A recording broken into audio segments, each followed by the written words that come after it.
Садыр Жапаров Дональд Трамп менен Кири Стармерге кайрылды. Экономиканы саясатташтырбагыла. Президент Садыр Жапаров Улуу Британия жана АКШ өкмөтү тарабынан Кыргызстандын айрым банктарына киргизилген санкцияларына жооп берип, кыргыз банктары Орусияга каршы батыштын чектөөлөрүн айланып өтүүгө катышканын тастыктаган бир да далил жок экенин билдирди. Мен бул өлкөлөрдүн жогорку жетекчилери Дональд Трампка жана Кир Стармерге кайрылат элем. Балким аларга маалымат жетпей жатат. Экономиканы саясатташтырбагыла. Биз көп векторлуу саясат жүргүзүп келе жатабыз. Силер менен да экономикалык жактан кызматташуудабыз. Мисалы, Англия мамлекетине эле жылына $1 миллиард алтын сатабыз. Анан мындай бизге кылган мамилеңер адилеттүүлүккө жатпайт. Ошондуктан ишенбесеңер, ошол маалыматыңарды көтөрүп алып келгиле бизге. Банк бардык маалыматтарды ачык көрсөтүп бергенге даяр деп айтылат маалыматта. Булак Серепкежи. Атамбаев: Икрам, келбей эле койсоң болмок, кет деп учурашпай кол шилтептир. Байлыкты басып коюп, чейт түкүрүп баягы Икрамжан Илмияновда жыргап жашап жүрөт. Шопурлуктан президенттин аппарат башчысынын орун басарлыгына чейин көтөрүлүп, өлкөдөгү кадр саясатын, бизнес жаатын көзөмөлдөп, дээрлик акча булактарын тейлеп калганы жашыруун эмес эле. Мындайча айтканда, кызырган жерин баары Икрам аркылуу жайгарылчу. Ошентип катардагы шопур көпөскө айланып, Алмазбек Атамбаевдин бийлиги учурунда кыйла кутурган. Кийин Сокенин кезинде алдамчылык беренеси менен гана камалып, соттолуп, көп өтпөй түрмөдөн бошоп кеткен. Негизи жеңил жаза менен кутулганы сокурга да маалым. Кустуруу ишине илинбей, бизнесин гүлдөтүп жаткандар. Байлыкты жашыруу, тымызын иш кылуу таризинде кыйын экен. Буга да кезек келеттир. Икрам куспаса, анда бийликке сөз тийип калбайбы? Кече эле баарын бийлеп, башкарып, чиригенче байыган Эргул кантип көз жаздында калсын. Буга азыр Атамбаевдин командасы да болушпайт. Себеби ал жактан саткын катары кубаланып чыкканы белгилүү да. Кызыгы, 2,5 жыл мурда Алмазбек Атамбаев абактан чыкканда, барган элдер суюлуп калганда, кырдаалды сырттан байкап, Икрам кудасы Абдушукур ажыны ээрчитип, бир чилек суу менен үйгө кирип барышат, зам-зам дешип. Ал жердегилер баары таң кала карап калышат. Анан Атамбаев: Икрам, келбей эле койсоң болмок, кет бар деп учурашпай кол шийт дейт.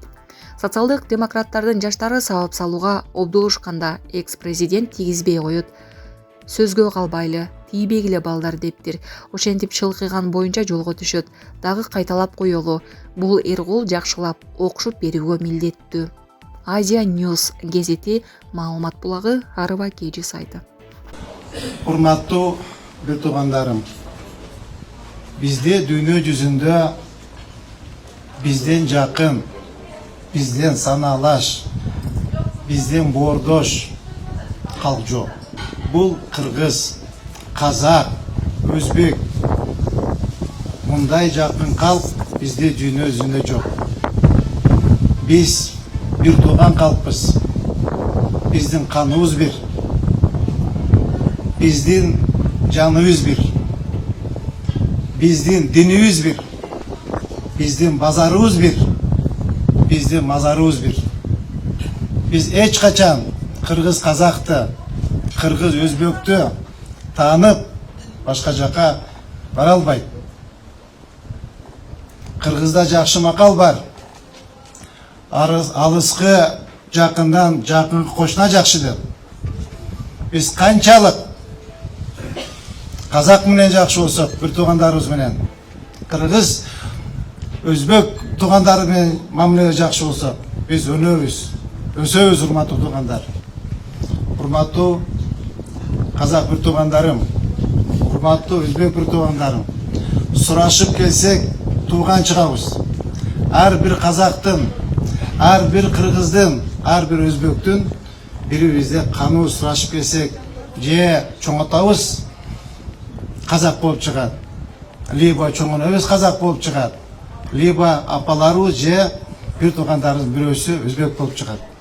Ошон үчүн, урматтуу бир туугандарым, биз эч качан бөтөн элдин салтын, наркын колдоп, биз бир туугандыкты эч качан тана албайбыз. Дүйнө жүзүндө без переводчика сүйлөшүп жүрөгүбүздөгү муңубузду, жүрөгүбүздөгү болгон сагынычыбызды бирге айта алабыз. Керек болсо кучакташып отура алабыз. Керек болсо эң эмеси төмөн болгондо курсагым ачты тууганым, чай бер деп айтсак бир түшүнөбүз. Урматтуу казак бир туугандарым, бүгүнкү Конституция кабыл алган күнүңүздү мен куттуктаймын. Ошондой эле биздин Ордолуу Ош шаарда башкы консулдук ачылып турат. Чын жылы менен куттуктаймын. Өзүмдүн атымдан, мэриянын атынан, мэр шаардыктардын атынан куттуктаймын. Кудай кааласа мынакей бизде Ош шаарында жакшы өзгөрүштөр болуп жатат. Ошол Ош шаарында татынакай бир кооз чоң жолдордун бир жолдун атын биздин атабыз Абай Кунанбаевдин атына сунуштап атабыз. Абай Кунанбаев атабыздын аты ушу биздин Ордолуу Ош шаарыбызда болот.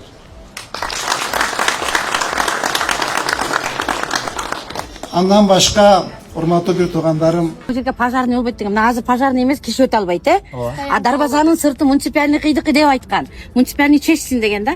Битап деле мына ичине кире турган болгондо азыр кире албайт. Саат 3төн кийин келип туралы. После 3. Биз эки катар болуп туруп, мен могу жерде турсум, баары ушинтип какой-то определенный пункт өздөрүнүкү.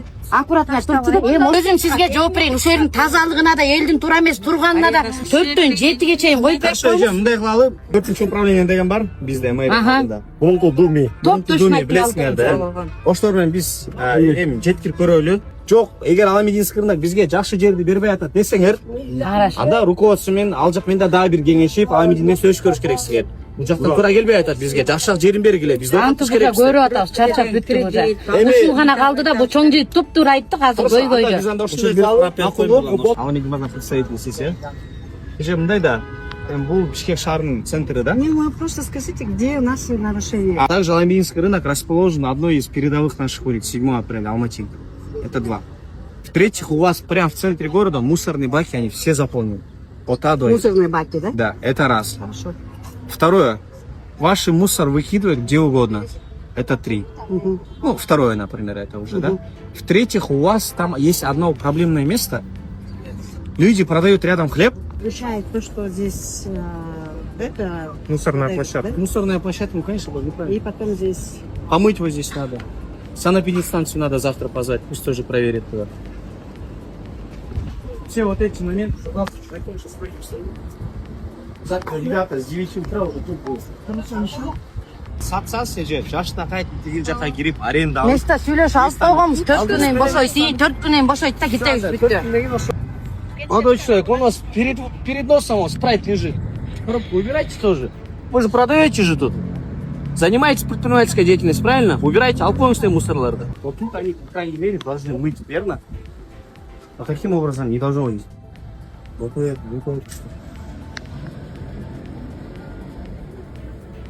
Дайте задачу есть могла. Пусть завтра сегодня как положено всю свою территорию пусть моют тогда. Я не знаю, они будут приглашать кого-то, либо сами будут это делать. Ну, по крайней мере, чтобы все красиво было. Предписание пишите тогда.